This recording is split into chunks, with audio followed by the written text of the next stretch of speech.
You are listening to the USDN on the DFPN.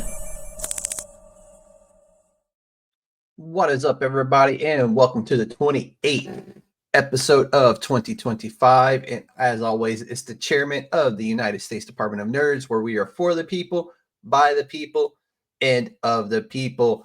And as always, I'm getting ready to bring you my new comic book day recommendations for July the 9th. But first up, let's hit that top 5. And coming in at number 5 this week, I went Dark Horse Arcana Royale, issue 3 by Cullen Bunn, art by AC Zamudio, cover by AC Zamudio, color by Bill Crabtree, and lettering by Josh Reed. Phenomenal series so far. I cannot wait for the next issue of this. Now, coming in at number 4 this week, we're going Oni Press, Plague House, issue 4 by Michael W. Conrad, art by Dave Chisholm, and this is the Ash John cover. Dope cover this week. Story is impressive.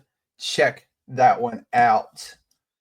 Coming in at number 3 this week, we had to go Boom Studios with Grimm, issue 23 by Stephanie Phillips, art by Flaviano Armentaro, and covers from Flaviano Armentaro, Baldemar Rivas, and Dan Panosian. This is the phenomenal Dan Panosian cover, and we are 2 issues away from the finale of Grimm. It's going to be fantastic. Now, coming in at number 2 this week is a new premiere from Image. It's Gehenna, Naked Aggression, issue 1 by Patrick Kenlin, art by Maurizio Rosenwig, cover by Anand Ramcharan and Maria Lovett, color by Matteo Vittani, and lettering by Jim Campbell. This was a phenomenal premiere. Check this one out at your local comic shops. Now, coming in from number 1 this week, I went Image. I went Ghost Machine, and I'm going Sisterhood, a Hyde Street story. This is issue number 1 by Maytal Shoot, art by Layla Lees. Cover was done by Ivan Reis and Danny Meeke and Brad Anderson. Colors in the book were done by Alex Sinclair, and lettering is done by Rob Lee. This was a great intro to this story, and I cannot wait for more of it to come out. Now, let's hit new comic book day recommendations for the week of July the 9th, where there was 174 new releases, 417 releases overall, and as always, we break them down by publisher, and we start with Marvel. Coming in from Marvel this week, we're going to a galaxy far, far away with Star Wars Legacy of Vader, issue 6 by Charles Soule, art by Alex Ross and Luke Ross, cover by Derek Chu, colors by Nolan Woodard, and lettering by Joe Caramagna. Kylo Ren tracks down one of the last Order 66 survivors. After a brutal takeover of Corellia, Kylo Ren begins a new quest. The young tyrant begins his search for one of the last of the Order 66 surviving Jedi. Who is this mysterious Jedi, and how did she escape the brutal takedown of her people? Dope cover this week. Really loving the story on this one. Highly recommend this one to y'all. Jumping over to DC this week, and we got a new premiere.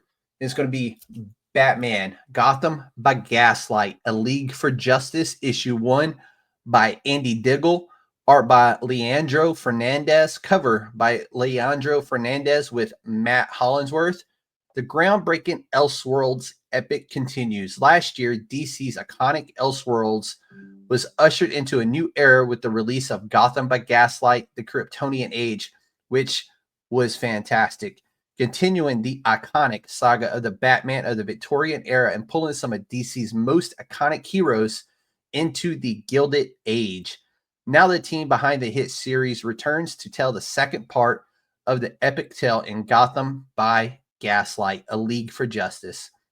Bear witness to the formation of a new kind of Justice League, and a steam-powered adventure that will bring these once familiar heroes from the open plains of the Midwest to the freezing Arctic as they unravel the mystery of alien artifacts from the Kryptonian Age. This jaw-dropping sequel series is not to be missed. This was a phenomenal read. Check this one out. Going over to Dark Horse this week, we're going Magic Order number 5, or Magic Order 5, issue 6 by Mark Miller and Yukinobu Tatsu, art by Matteo Buffagni and Yukinobu Tatsu, covers by Matteo Buffagni and colors by Giovanna Nero, and lettering is by Clem Robinsons. The final issue of the Magic Order as the entire saga concludes. This is everything we've been building towards, the death of Cordelia Moonstone. But when she goes, there is no one to protect the world from the forces of darkness who want to consume us. This is the most astonishing issue yet. Been such a phenomenal series, such a great story. Mark Miller has been closing out his books here lately, and they've all closed out very well. Kudos over to Mark Miller. Now, jumping over to Boom Studios this week, we're going Hello Darkness, issue 12 by Robert Hack, art by Charles Sheehan, and covers by Miguel Mercado, Jeannie Frism, Martin Morazzo, and Dan Panosian. The summer may be bright, but it only makes the darkness that much deeper. The final chapter of Something is Killing the Children, a monster hunter walks into a bar, a graffiti artist goes painting in underground tunnels and finds unexpected trouble in a unique story actually painted in a tunnel system by Evan Dirtstew, plus another installment of I Can't Take You Anywhere by Robert Hack, and more summertime scares. Love this series. Check this one out. Ahoy Comics is back this week, and they made their way back with The Toxic Avenger, number 1 by Matt Bors, art and cover by Fred Harper. You demanded it, so here he is. A new ongoing series featuring the movie's grossest hero, mastermind of the hit creative team from 2024's Toxic Avenger miniseries. In this issue, self-contained horror story, kids are disappearing from Topsy's hometown of Traumaville, New Jersey.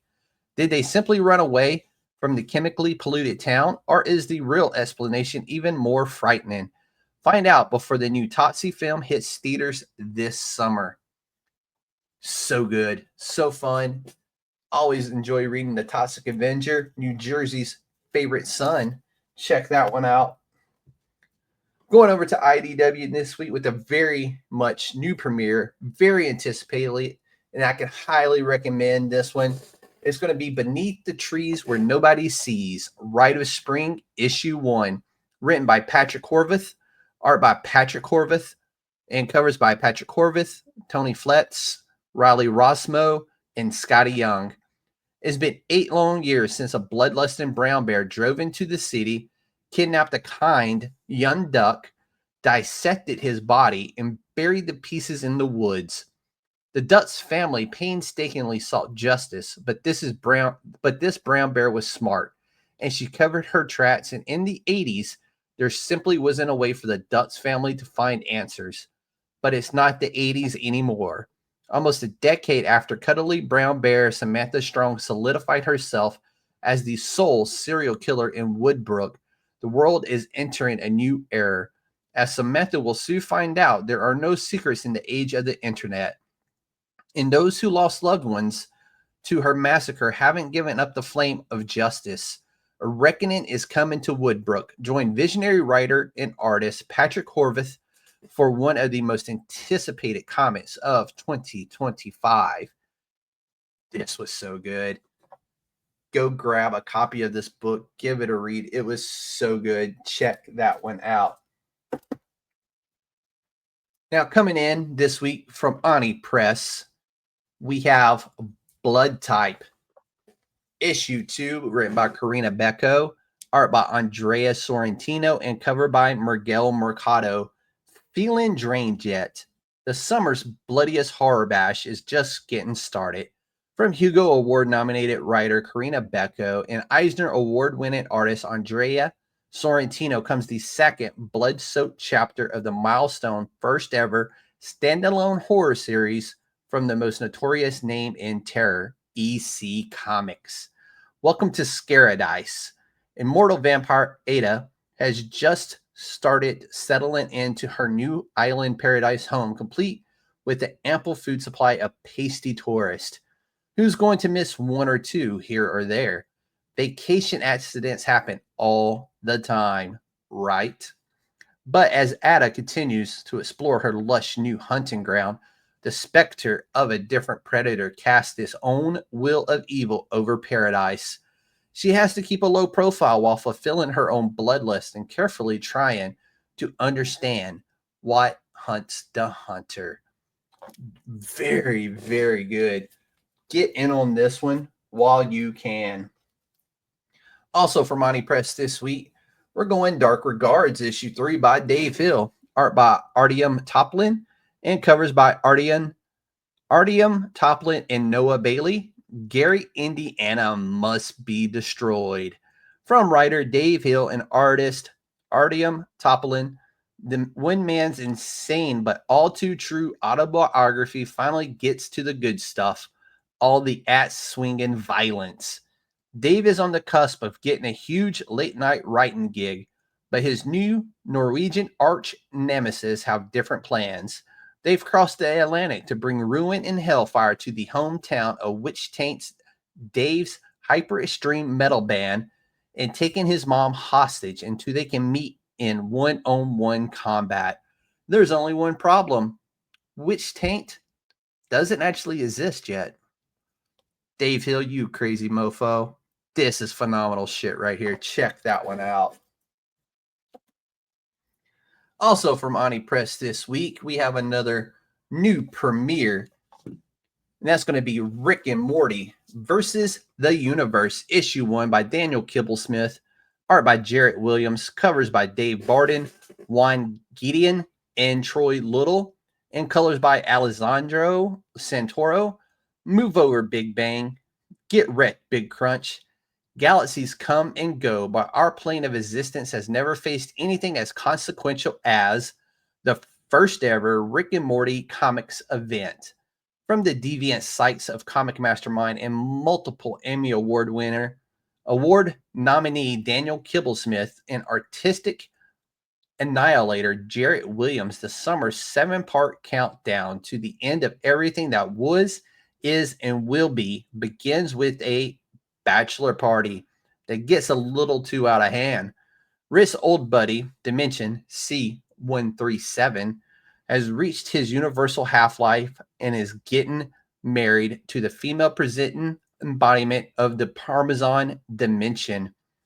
He's found true love and wants his old pal Rick to plan his bachelor party. What could go wrong? Pretty much everything. And it's all Rick's fault. Now Rick and Morty are on the run from every single universe they've ever messed with, meaning no matter what dimension they escape to, the universe will literally be against them. And to survive, Rick will be forced to do something he hoped he would never have to do. A last resort of epic proportions. Don't call it a crisis. The first Rick and Morty comic event starts here with a Cosmos Colliding Spectacular, too big for TV, and featuring, well, everyone. This was a dope read. It's going to be a great series. Go pick this one up. Jumping over to Image this week, and we're going Free Planet, issue 3 by Aubrey Sitterson, art by Jed Doherty, covers by Jed Doherty, colors by Vittorio Astone, and lettering by Taylor Esposito. Red alert, the Aurora Empire has attacked. Isolated, outgunned, and aging ships and weaponry, the revolutionary heroes of the Freedom Guard mount a daring defense in a space dogfight that can only happen in comics and absolutely must be read in print.